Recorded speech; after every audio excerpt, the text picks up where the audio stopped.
Assalamu alaikum everyone. Welcome to Concepts of Science Academy Pakistan, and I'm your tutor, Mr. Mohammed Ahsanul Haq. As you know about my introduction, and in this lecture we will discuss about the parts of a research paper. That what are the different parts of a research paper? In the previous lecture, we have briefly discussed about the structure of a research paper, and we have already discussed about this part. But in this lecture, we will review them. So suppose that first of all, we will discuss two things. First one is that what is a research paper, and the second thing is that what are the parts of a research paper. So as we know that in the introduction to research paper, we have already discussed that it's a library paper, or it's a piece of writing which elaborates our research work, which will elaborate our findings, and which will discuss that what have we done in our topic, or how we have found the solution of our problem, or how we have solved our research problem. So it's basically a library paper, or a term paper, or a thesis. So these all might be the different names of this research paper. So all these parts of a research paper are also part of thesis. All right. So in this lecture, we will discuss about the different parts of a research paper and different parts of a thesis. These are same things. The difference between a research paper and thesis, that research paper is basically a short thing. All right.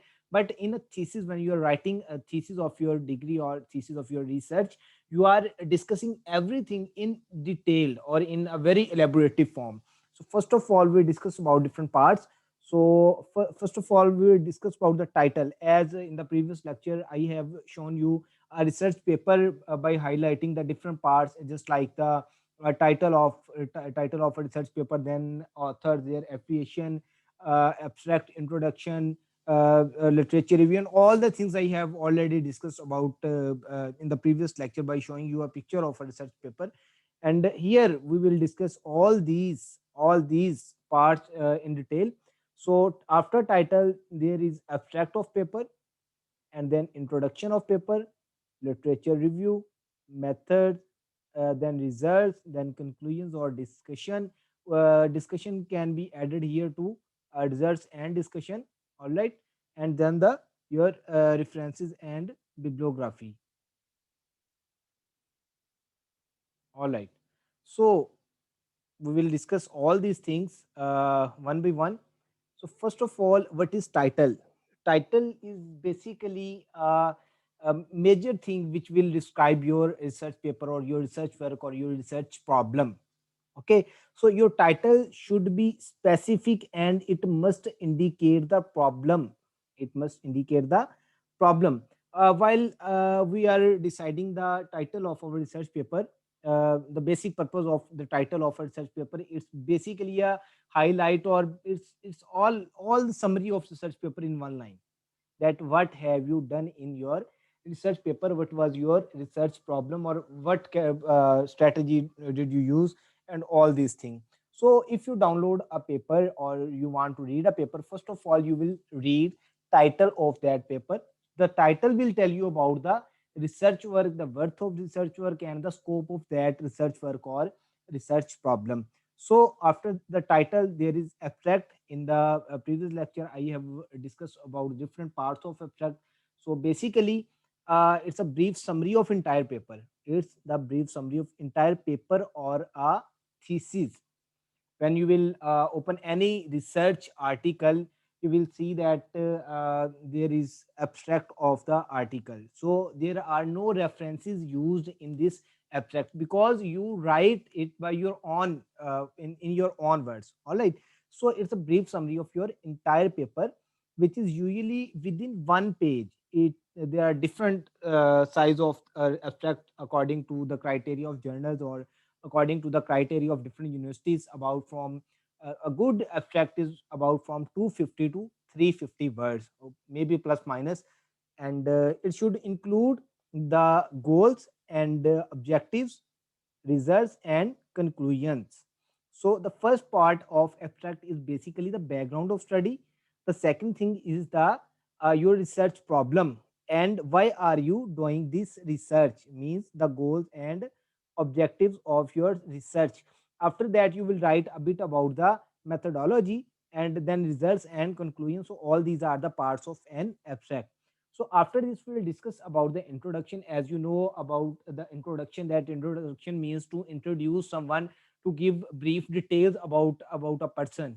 In an introduction, it means to tell about all the major or salient features of a person, or the salient features of a work to someone. So it's called the introduction. So it will explain the writer's motive, intention of a writer, or the purpose of this study. It will discuss about the purpose of this study, scope of this study, and all the objectives of this study. All right. So in the introduction, you will give the salient features of your study, that what why your research problem is important, why are you working on this research problem, what are the motives and intentions of this study, what is the scope of this study, why it is very necessary to solve this research problem. All right. So after that, we will, at the end of introduction, we write about the objectives of our study, that what we want to find in this study and what's the purpose of our study.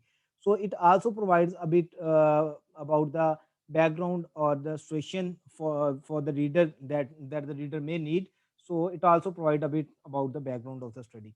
After that, we will discuss about the literature review.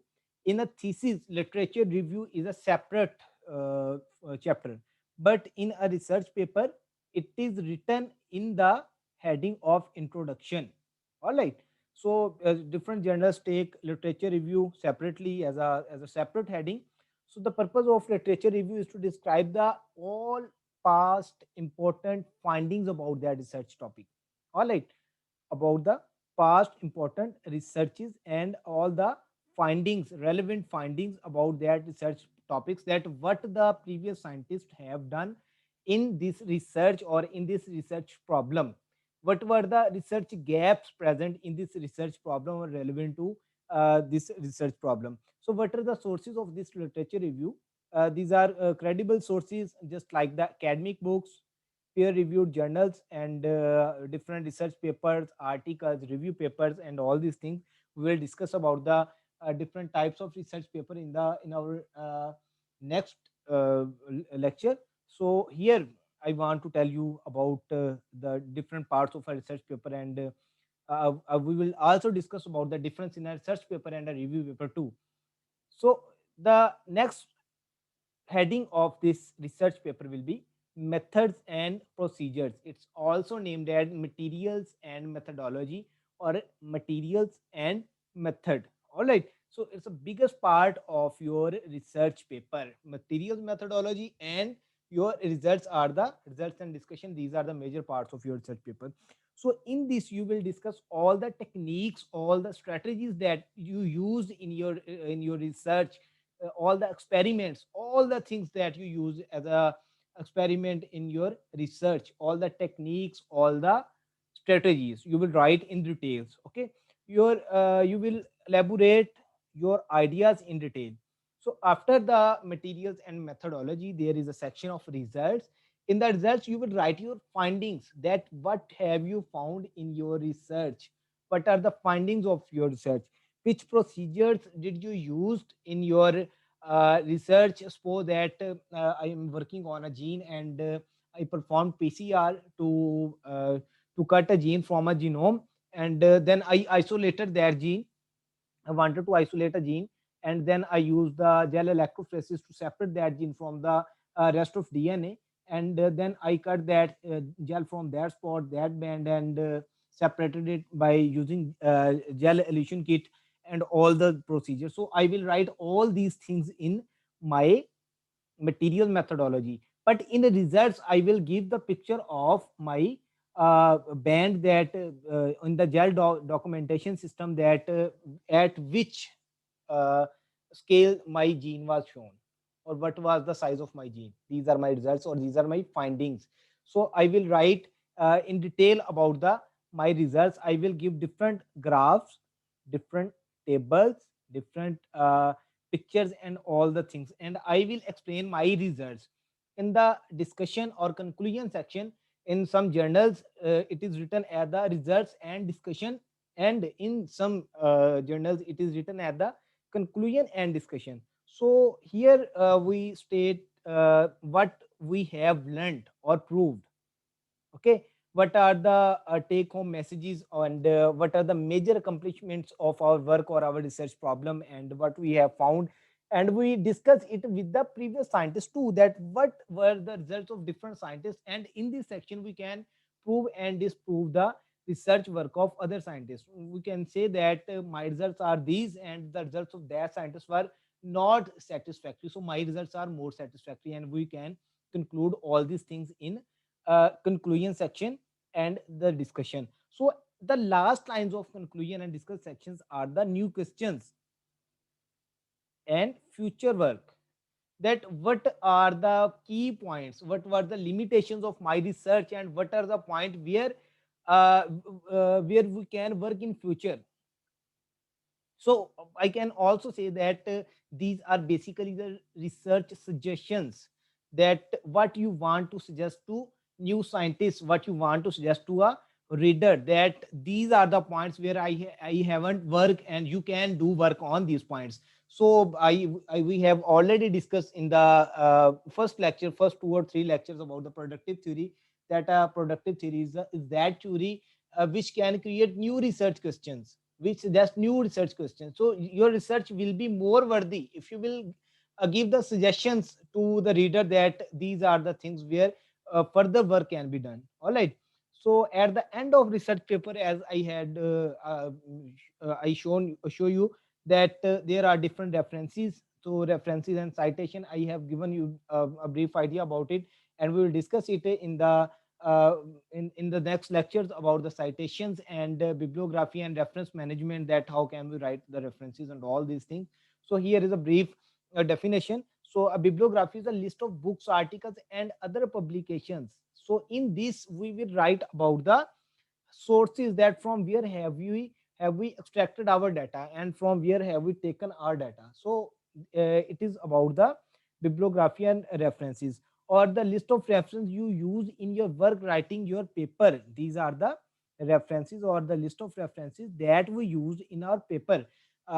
Means we will write all the research papers and the books in a scientific method.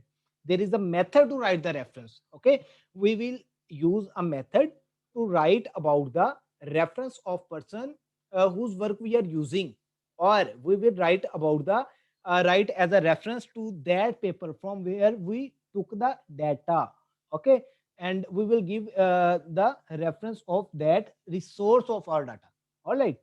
So it was all about the parts of a research paper, and here I want to give you a brief introduction about the review paper. So review paper is a paper where it's basically a review of the scientific work or research work of different scientists, about 50, about 100 scientists in a one paper.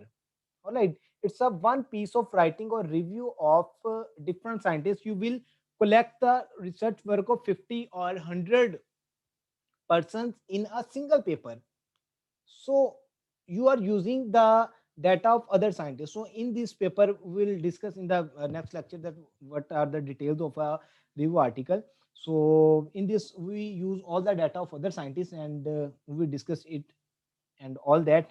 So it was all about the parts of our research paper. Hope so it was helpful for you. And if you have any questions, you can write in the comment box, and you can contact us. So don't forget to subscribe CSA Pakistan. Take care. Allah Hafiz.